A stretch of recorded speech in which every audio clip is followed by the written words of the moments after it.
Matthew 22 verses 1 to 46. And Jesus answered and spake unto them again by parables, and said, The kingdom of heaven is like unto a certain king, which made a marriage for his son, and sent forth his servants to call them that were bidden to the wedding, and they would not come. Again he sent forth other servants, saying, Tell them which are bidden, Behold, I have prepared my dinner. My oxen and my fatlings are killed, and all things are ready.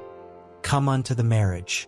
But they made light of it, and went their ways, one to his farm, another to his merchandise. And the remnant took his servants, and entreated them spitefully, and slew them. But when the king heard thereof, he was wroth, and he sent forth his armies, and destroyed those murderers, and burned up their city. Then saith he to his servants, The wedding is ready, but they which were bidden were not worthy.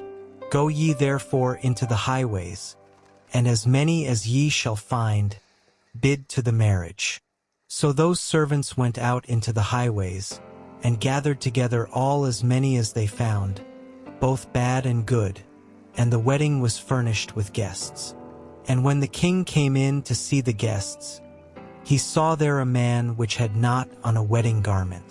And he saith unto him, Friend, how camest thou in hither not having a wedding garment?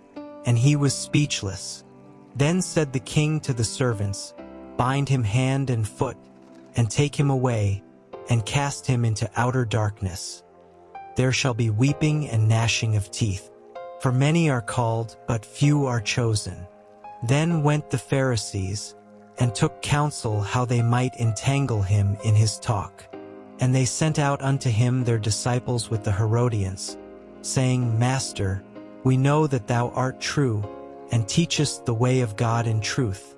Neither carest thou for any man, for thou regardest not the person of men. Tell us therefore, what thinkest thou? Is it lawful to give tribute unto Caesar, or not? But Jesus perceived their wickedness, and said, Why tempt ye me, ye hypocrites? Shew me the tribute money. And they brought unto him a penny. And he saith unto them, Whose is this image and superscription? They say unto him, Caesar's. Then saith he unto them, Render therefore unto Caesar the things which are Caesar's, and unto God the things that are God's. When they had heard these words, they marveled, and left him, and went their way. The same day came to him the Sadducees, which say that there is no resurrection, and asked him, saying, Master, Moses said, If a man die, having no children, his brother shall marry his wife, and raise up seed unto his brother.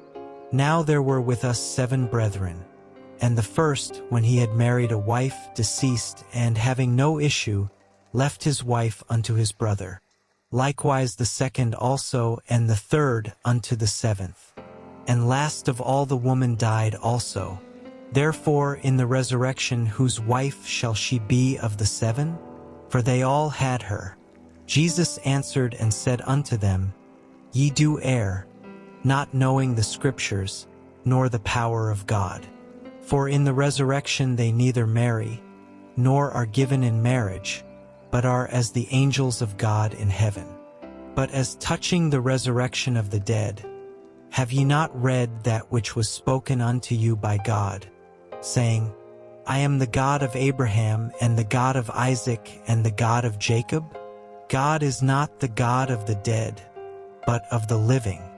And when the multitude heard this, they were astonished at his doctrine. But when the Pharisees had heard that he had put the Sadducees to silence, they were gathered together.